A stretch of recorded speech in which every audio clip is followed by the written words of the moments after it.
नमस्कार, मानस Mishra one news India में आप सभी का बहुत बहुत स्वागत करता हूं। आरक्षण पर सुप्रीम कोर्ट ने एक अचंभित फैसला सुना दिया है। आज आपको दिखाने जा रहा हूं।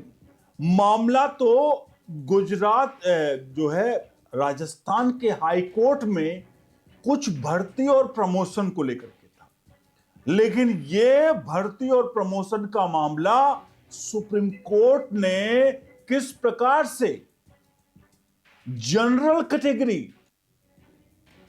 के ऊपर वो फैसला सुना दिया है और आरक्षण का कैसे 70 से 75 साल बाद भी आरक्षण कैसे हमारे समाज के लिए शायद एक ऐसा हथियार बना दिया जहां लोगों में समानता क्या कतई नहीं हो सकती है। दिखाते हैं आपको इस वीडियो में। आप पूरी वीडियो देखिएगा। पूरी वीडियो देखने के बाद और मैं जो कोर्ट में हुआ, कोर्ट रूम में जो हुआ, वो सब कुछ आएगा और उसके बाद कुछ ऐसे चीजें आपके सामने लेकर आऊंगा। आप अपने आप इस पूरी वीडियो के कमेंट बॉक्स में अपनी राय प्रतिक्रिया मतलब कतई भी देना पर मजबूर हो जाएंगे। तो इसलिए वीडियो को लाइक शेयर जरूर करेगा और कमेंट बॉक्स में अपनी राय प्रतिक्रिया जरूर दीजिएगा। हम सीधे आपको ले चलते हैं उस खबर की तरफ कि सुप्रीम कोर्ट में हुआ क्या है। लेकिन वीडियो अगर आपने पूरी नहीं देखी तो आपको बहुत सारी चीजें आपको अधूरी रह जाएंगी और शायद आप मेन खबर सोचेंगे खत्म हो गई, लेकिन मेन खबर धीरे धीरे करके एक करके आगे खुलती जाएगी। तो जैसा कि मैंने बताया कि मामला था राजस्थान के हाईकोर्ट में द्वारा चुनौती दी गई थी और वहां पर चुनौती यह दी गई कि जो लोग जिनका आरक्षण के थ्रू जो लोग हैं और वो जनरल कैटेगरी की जो सीटें ले रहे थे, यानी कि जो लोग आरक्षित हैं वो जनरल कैटेगरी की भी सीटें ले जा रहे हैं, इसी को लेकर चुनौती दी गई। अब ये चुनौती जब दी गई तो सुप्रीम कोर्ट में गया तो सुप्रीम कोर्ट ने कहा कि देखिए जो जनरल कैटेगरी है, ध्यान रखिएगा, जो जनरल कैटेगरी यानी सामान्य कैटेगरी है उस कैटेगरी पर किसी का हक नहीं है, वो सामान्य है। सामान्य मतलब वो किसी भी जाति, किसी भी धर्म का, मतलब किसी भी जाति का वो हो सकता है। इसलिए ये कह पाना कि जनरल कैटेगरी जो है उसमें एससी, ओबीसी, एसटी, ईडब्ल्यूएस ये लोग नहीं आ सकते हैं, ये कतई भी किसी का कहना गलत है। सोचिएगा थोड़ा सा, बहुत ही बारीक पॉइंट है यहां पर। वहां पर कहा गया कि जो जनरल कैटेगरी है उस जनरल कैटेगरी में अगर कोई कहे कि एससी, एसटी, ओबीसी या ईडब्ल्यूएस के लोग उसमें नहीं आ सकते हैं तो ये गलत है। ध्यान रखिएगा, बहुत ही मतलब इस जो लाइन में ना बहुत ही बारीक सी ऐसी चीज है जहां पर शायद जनरल कैटेगरी के लिए जो रास्ते हैं वो और अड़चन में शायद पड़ रहे हैं। अब इसमें कोर्ट ने जो कहा, अभी उदाहरण अब जब आप देंगे तब आपको माथा आप पकड़ लेंगे कि आखिर हो क्या रहा है, यहां पर क्या चल रहा है।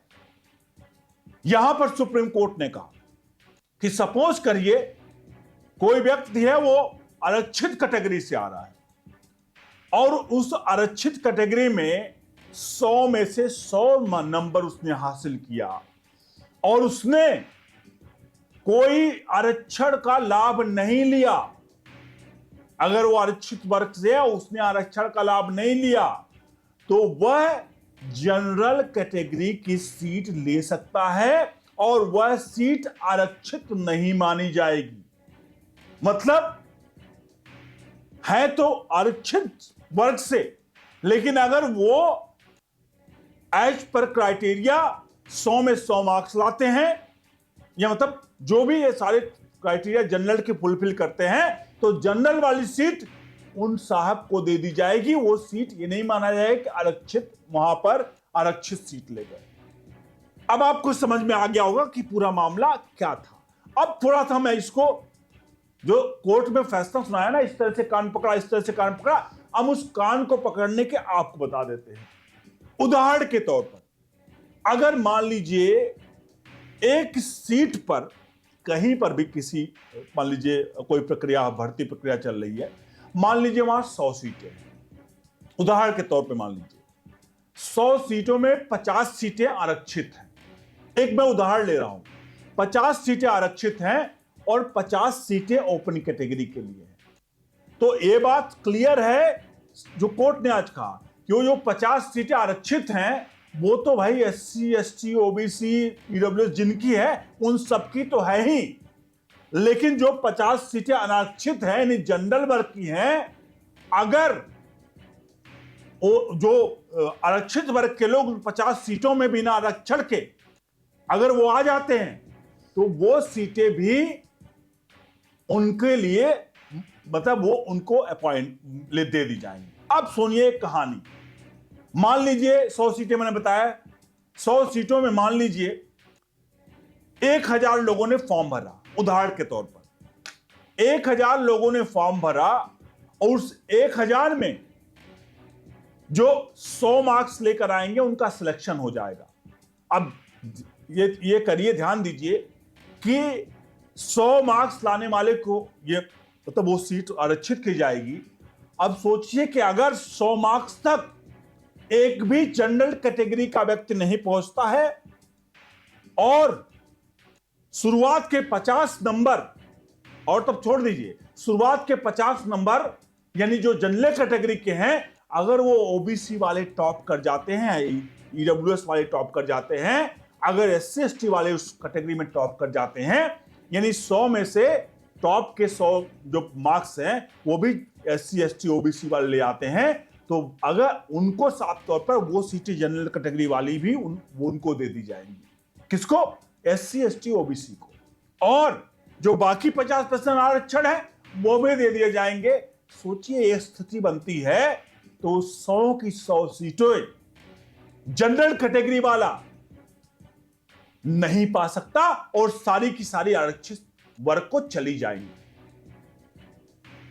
अब सोचिए कोर्ट का फैसला कि अगर व्यक्ति आरक्षित वर्ग से आता है और सामान्य कैटेगरी में आकर के वो सेंध लगा देता है तो उसे वो सीट दे दी जाएगी और जनरल कैटेगरी वाले क्या करेंगे? अब आप सोचिए, अब आप खुद सोचिए, इस पूरे कहानी की परिकल्पना कीजिए कि चल क्या रहा है। मैं कोर्ट के फैसले को नहीं किसी प्रकार का वो कर रहा हूं, लेकिन क्या हम प्रैक्टिकल अगर बात करें कि जो सामान्य कैटेगरी के बच्चे हैं जो पढ़ाई कर रहे हैं उनको 50% का अगर कोटा है, मतलब 50% का उनका कोटा, 50% कोई कोटा नहीं है, तो महज 4 या 5 एससी एसटी ओबीसी के लोग सबका सीटें हड़प लेंगे और ये आजादी के 75 साल बाद भी लागू रहेगा। ये कहां का, मतलब ये कौन सा मैथमेटिक्स है जो मैथमेटिक्स यहां सेट किया जा रहा है?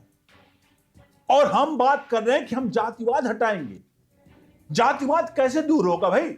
जातिवाद दूर होगा ये जो असमानता बीच में हमारे बीच में है उनको खत्म करके। ये असमानता कैसे पैदा हो रही है? कल को बच्चे, देखिए जो भी है, अगर किसी ने किसी का हक छीना है तो उसके दिल में जरूर कहीं ना कहीं कसक होगी।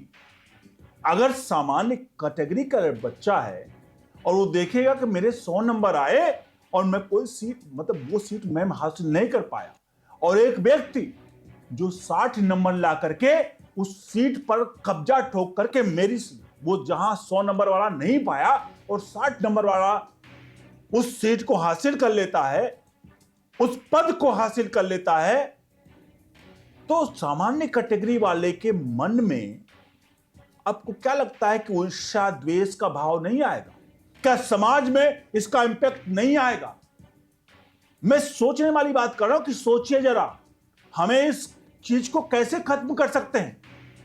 माननीय सुप्रीम कोर्ट के फैसले सम्मान है और सलूट है उनके फैसलों पर, नहीं सवाल खड़े कर सकते हैं, लेकिन फिर भी माननीय लोग कई बार, मैं बता रहा हूं कि मैंने साफ तौर पर यहां पर सुप्रीम कोर्ट या किसी चीज को नहीं सवाल निशान खड़ा कर रहा हूं, लेकिन फिर भी माननीयों से मेरा निवेदन है कि आप कई बार देखते हो, आप कई बार सोमोटो ले लेते हो किसी मामले पर, तो सोमोटो क्यों नहीं लिया जा रहा है? और किस बात का भाई, किस बात का यहां पर आरक्षण? आरक्षण देना है तो आर्थिक आधार पर आरक्षण दे दो। जिसके पास पैसा है, बल है, मतलब जिसका पैसा है, वो आज के वक्त में उसकी औकात, मुझसे नहीं पूछा जाए कि आप किस धर्म के हो, किस जात के हो। खासकर जात तो नहीं पूछी जाएगी पैसे वाले का। कोई आईएएस बन गया है, उसकी जात नहीं पूछी जाएगी। Chief justice of India B R. Gavai, कौन से जात सूचक शब्दों का इस्तेमाल किया गया उनके खिलाफ? मैं एक बात कह रहा हूं, इसलिए हमें समाज को एक रूपता, एक उसमें लाना, समानता में लाना है, तो आर्थिक आरक्षण पर ध्यान देना पड़ेगा। और इस तरह से आप लोग बात करते हो, जहां बात एक तरफ हो रही क्रीमी लेयर को हटाने की, क्रीमी लेयर पे कोई कुछ नहीं बोल रहा है, चुपचाप बैठे हैं कि भाई क्रीमी लेयर जो होंगे उनको किया जाए। लेकिन यहां पर फैसला लिया जा रहा है कि भाई जो जनरल कैटेगरी में ही अगर ओबीसी वाला सीट पा लेता है, एससी वाला, ईडब्ल्यूएस जो भी है, अगर वो सीट पा लेता है, तो वो एज इट इज वो आरक्षण का जो 50% वाला है वो पड़ा रहेगा, और जनरल कैटेगरी वाला भी सीट वो आरक्षित वर्ग वाला ले जाएगा। आपसे अनुरोध, वीडियो को लाइक शेयर जरूर करेगा। समाज के हित के लिए, देश के हित के लिए। मेरा ये मानना नहीं कि मैं सर्वज्ञ ज्ञानी हूं, सर्वथा सत्य बोलता हूं, और मतलब सर्वथा सत्य जो मैं कहूं वो सत्य हो। लेकिन एक बात तो सही है, मेरे ख्याल से इससे आप सब जरूर वाकिफ होंगे, आजादी के 75 साल बाबा साहब भीमराव अंबेडकर की दिमाग की सोच क्या थी उस वक्त की, मैं नहीं जानता, क्योंकि इतिहास में जो लिख गया वो पढ़ा दिया गया। लेकिन संविधान के बनाने वाले बहुत सारे लोग थे, उन सब में क्या उन लोगों की सोच थी कि उन्होंने 10 साल ही रखा था सैप को, और बढ़ते बढ़ते 75 साल हो गया। और आज भी एक वर्ग को अगर दबा कुछ, अभी भी दबाया कुछ, उसको रखा जाए नीचे पीछे करके सामान्य वर्ग को, तो हमें लगता है कि ये बहुत बड़ी मतलब बेईमानी होगी। अगर किसी के पुरखों ने कोई गलती की है, उसकी सजा उनके कई पुश्तों को देना, क्या ये सही है? आज कौन है और कहां पर है जिसको पानी पीने से रोका जा रहा है? बड़ा सवाल, इस सवाल का जवाब जरूर दीजिएगा। बने रहिए ओनली न्यूज इंडिया के साथ। बहुत बहुत धन्यवाद।